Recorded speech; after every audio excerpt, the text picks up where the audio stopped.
वहीं बागेश्वर उपचुनाव में बीजेपी को मिली जीत से प्रदेश अध्यक्ष महेंद्र भट्ट गदगद हैं।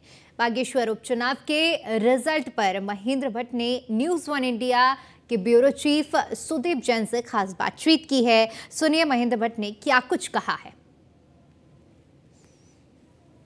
उत्तराखंड में बागेश्वर उपचुनाव में भारतीय जनता पार्टी ने जीत हासिल करके एक बार फिर अपना जो संगठन है, मुख्यमंत्री की जो छवि है, इसको प्रदर्शित किया। हालांकि पार्टी जैसी जीत सोच रही थी, परिणाम वैसे नहीं रहे। हमारे साथ बातचीत करने के लिए महेंद्र भट्ट जी हैं, जो भारतीय जनता पार्टी के प्रदेश अध्यक्ष हैं और लगातार बागेश्वर में खासा सक्रिय रहे।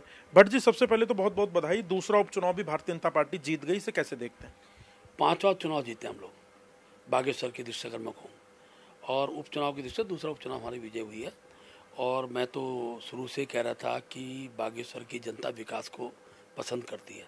मुख्यमंत्री पुष्कर धामी जी द्वारा जो विकास कार्य किए गए, चंदन रामदास जी ने जिस प्रकार से उस क्षेत्र के विकास में अपना योगदान दिया, और देश के प्रधानमंत्री नरेंद्र भाई मोदी जी के प्रति जो वहाँ की जनता का विश्वास था, उस विश्वास का रिजल्ट था। ये ठीक है कि हमारी अपेक्षा ज़्यादा थी। हमको लगता था कि अच्छे मतों से और अच्छे मतों से हम लोग जीतेंगे, लेकिन सामने आमने सामने की टक्कर, और ख़ास तौर पर मैं कह सकता हूँ कांग्रेस द्वारा जिस प्रकार से एक धन क्या प्रभावी व्यक्ति को प्रत्याशी बनाया, उनके अपने दल के कार्यकर्ताओं को त्याग की और जिस पर अथाह पैसा उस व्यक्ति को चुना लाने की कोशिश की, वहाँ की जनता ने धन के आधार पर चुनाव लड़ने वालों को भी परास्त किया है। और मैं इस बात को इसलिए कहता हूँ कि पिछले दिनों इस प्रकार का बड़ा माहौल वहाँ तैयार किया गया, और भारतीय जनता पार्टी कार्यकर्ताओं ने रात दिन मेहनत की है।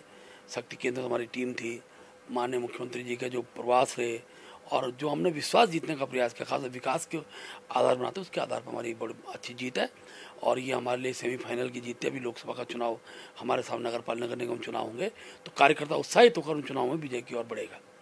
अध्यक्ष जी, इतनी कम मतों से जीत होगी ऐसा आकलन आप लोगों का नहीं था। सारे बड़े नेता बहुत बड़ी जीत की बात करते थे। कुछ तो ये भी कहते थे कि चंपावत उपचुनाव से जैसा ही लगभग स्थिति होगी, परंतु ऐसी नहीं हुई।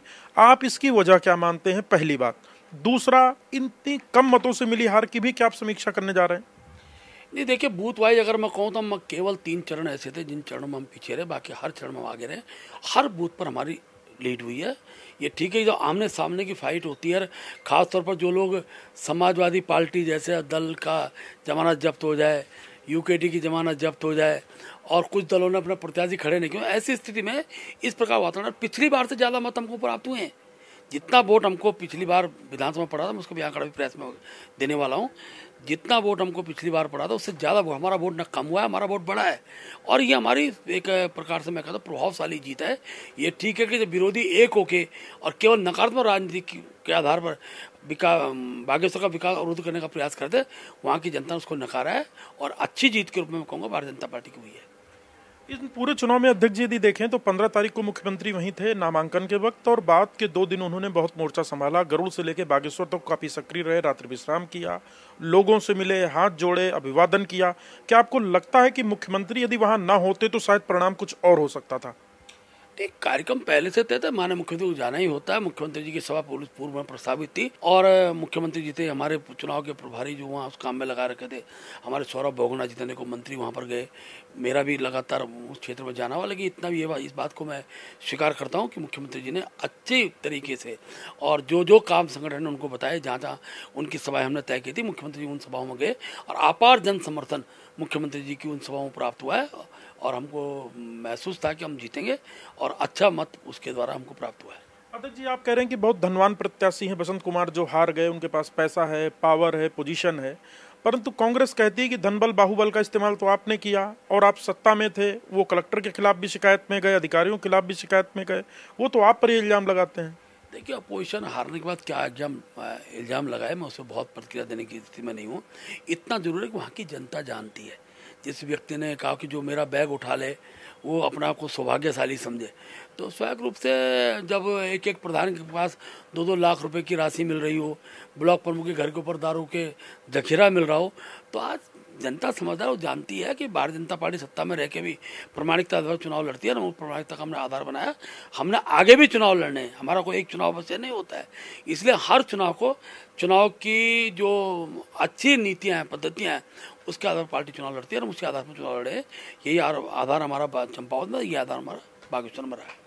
बट जी मेरा आखिरी सवाल है, प्रधानमंत्री जी का अक्टूबर के द्वितीय सप्ताह में पिथौरागढ़ और नारायण आश्रम का कार्यक्रम प्रस्तावित हो रहा है, क्या अभी तक आप लोगों के पास जानकारी है और क्या तैयारी है?